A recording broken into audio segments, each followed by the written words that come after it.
Hello दोस्तों, क्या हालचाल? बढ़िया।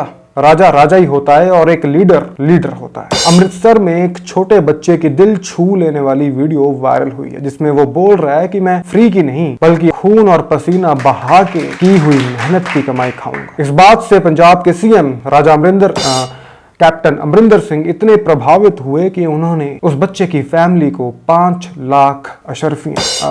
लाख रुपए देने का ऐलान किया है, वादा किया है। एक बच्चे को इस उम्र में काम करके अपना घर चलाना पड़ रहा है, एक लीडर ऐसी नौबत आने ही नहीं देता। Air India, LIC, banks, Bharat petroleum, education, Maharashtra government, Maharashtra police, इन सब सेक्टर्स को प्राइवेट करने के बाद मोदी जी एग्रीकल्चर इंडस्ट्री भी प्राइवेट करने पे तुल गए। एग्रीकल्चर इंडस्ट्री में बदलाव लाने के लिए 3 नए ऑर्डिनेंसेस पास हुए हैं, जिसके मद्देनजर अब जो ढांचा खड़ा हुआ है उसमें सरकार बीच में से निकल गई और किसान को अब डायरेक्टली प्राइवेट कंपनीज से डील करना पड़ेगा। अब देखने वाली बात यह है कि प्राइवेट कंपनीज की बात शुरू होती है हेलो से और खत्म होती है वकीलों पे, और किसान की बात शुरू होती है लफेड़ों से और खत्म होती है सिर खोल के फावड़ों से। तो मोदी जी ने बना दी जोड़ी, जैसे सचिन और भज्जी कर रहे हो किसी मैच की ओपनिंग। ये तीनों ऑर्डिनेंसेस पास होने के बाद हरसिमरत कौर बादल ने इस्तीफा दे दिया, क्योंकि बादलों को सारी वोट तो किसानों की आती थी, और अब जब सरकार का किसानों से कुछ लेना देना ही नहीं रहा तो वो उन्हें वोट क्यों डालेंगे? मेरी तो अब समझ में आई। अब हो सकता है कि ये प्राइवेट कंपनीज किसान से 10 रुपए की चीज 20 में खरीद ले, या 2 रुपए में खरीद ले, या फिर कहीं 100 रुपए में खरीद। सरकार का मानना है कि इन तीनों ऑर्डिनेंसेस के पास होने के बाद सरकारी खजाने को बहुत फायदा हो। अब आप अपने घर की लाइट, फैन, AC, फ्रिज सब कुछ बंद कर दीजिए और कहीं बाहर आना जाना भी बंद कर दीजिए, और दिन में सिर्फ एक बार खाना खाइए, और फिर देखिए आपकी बचत कितनी ज्यादा हो। PUBG बैन होने के बाद सारे देश के बच्चों के माँ बापों का BP नॉर्मल हुआ ही था कि एक विचित्र फर्जी देशभक्त ने 4G गेम लॉन्च करके उन सभी माँ बापों को दमे की बीमारी भी दे दी। इस विचित्र फर्जी देशभक्त ने बहुत सारी आर्मी, नेवी, एयरफोर्स और बहुत से सोशल इश्यूज पे फिल्में कर करके इतने पैसे कमाए, लेकिन जब मुंबई में शिवसेना ने एक एक्स नेवल ऑफिसर को पूरी तरह से पीट दिया, तब इस विचित्र फर्जी देशभक्त के मुंह से चूं तक नहीं निकली, बल्कि ये विचित्र फर्जी देशभक्त किसी दूसरे देश में जाके बियर ग्रिल्स के साथ डिस्कवरी चैनल पे बत्तीसी दिखा के मगरमच्छ के दांत गिन रहा। कौन है ये विचित्र फर्जी देशभक्त? कमेंट सेक्शन में जरूर बताएं। अब समय आ गया है मेरे दोस्तों कि इन फर्जी देशभक्तों से अपने बच्चों को, अपने छोटे छोटे नाबालिग बच्चों को बचाया जाए। कैसे? इन फर्जी देशभक्तों का फ्यूचर खराब करके, इनको बॉयकॉट करके। 35 करोड़ रुपए की फेक NCERT बुक्स पकड़ी गई हैं। हमारे टाइम पे भी पकड़ लेते यार तो शायद कुछ हो जाता, हमारा कुछ बन जाते यार हम भी। नहीं। इंडिया की GDP में पहली बार इतना बड़ा गिराव देखा गया है, 23.9% का गिराव। चैनल को सब्सक्राइब कर लीजिए। और ये गिराव हो भी क्यों ना? कोरोना की वजह से सारे स्कूल्स और कॉलेजेस बंद थे, एग्जाम्स पोस्टपोन हो गए थे। जब एग्जाम्स नहीं होंगे तो नंबर कहां से आएंगे, और नंबर ही नहीं आएंगे तो CGP कहां से आएगी, सॉरी GDP। तो GDP में गिराव तो आना ही था।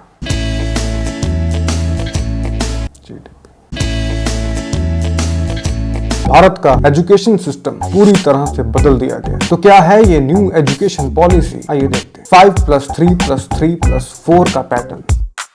5 का मतलब नर्सरी, LKG, UKG, फर्स्ट और सेकंड। तो नए सिस्टम के हिसाब से नर्सरी से लेके 2nd क्लास तक कोई एग्जाम्स नहीं हो, कोई किताबों का बोझ नहीं हो, ना बच्चों की आंखों में बड़े बड़े चश्मे और पीछे भारी भरकम बैग।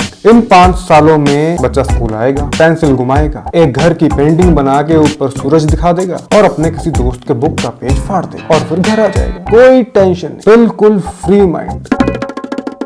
पुराने सिस्टम में ये 5 साल 2nd क्लास तक आते आते आपके दिमाग में भर दिया जाता था कि आपको पूरी जिंदगी टॉप 10 बच्चों के लिस्ट में आना ही है, नहीं तो आपका जीना मुश्किल हो जाएगा।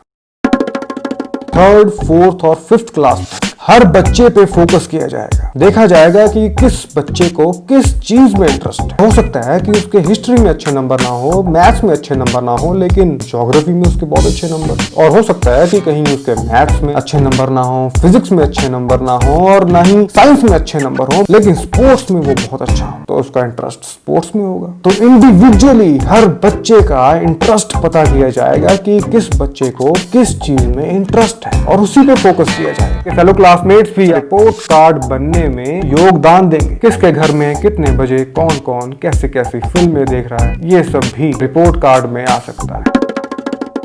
पुराने सिस्टम में 3rd, 4th और 5th क्लास तक बच्चों को 2 कैटेगरी में डिवाइड कर दिया जाता था, इंटेलिजेंट और फेल होने वाले। और उनको एहसास करवा दिया जाता था कि इंटेलिजेंट बच्चों पर ही फोकस किया जाएगा, उन्हें ही इज्जत मिलेगी, और बाकी बेकार फेल होने वाले बच्चे बस स्कूल में वाटर कूलर से वाटर बॉटल भरने आए। इंटेलिजेंट बच्चों को ही फर्स्ट बेंच पे बैठने की परमिशन होती थी, और बाकी क्लास में फेल होने वाले बच्चे खुद म खुद आखिरी बेंच पे जाके बैठ जाते।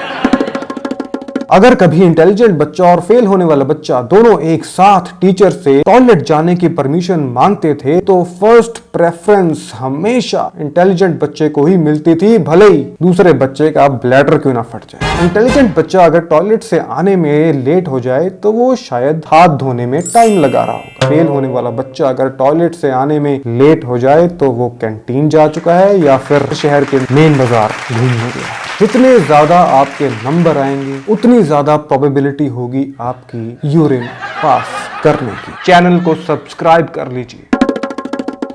इंटेलिजेंट बच्चा अगर सुबह स्कूल लेट पहुंचता है तो वो शायद डॉक्टर के पास गया होगा, लेकिन अगर फेल होने वाला बच्चा सुबह स्कूल लेट आता है और अगर उसकी शर्ट प्रेस ना हो तो इंटेलिजेंट बच्चे अगले दिन अपने पेरेंट्स को बुला के अपना सेक्शन चेंज करवाने की चिट्ठी प्रिंसिपल को दे आते। और गलती से वो फेल होने वाला बच्चा जो लेट हो गया था, जिसकी शर्ट भी प्रेस नहीं थी, गलती से अगर कहीं उसके बालों में तेल भी लगा हो तो पूरी क्लास उससे बात करने में बेइज्जती महसूस करती थी। और खुदा ना खास्ता अगर वो कोई लड़की हो तो क्लास का कोई भी लड़का उसे शादी के लिए प्रपोज नहीं करेगा। इवन उस लड़की को ये एहसास करवा दिया जाता था कि शायद उसकी शादी कभी हो ही ना।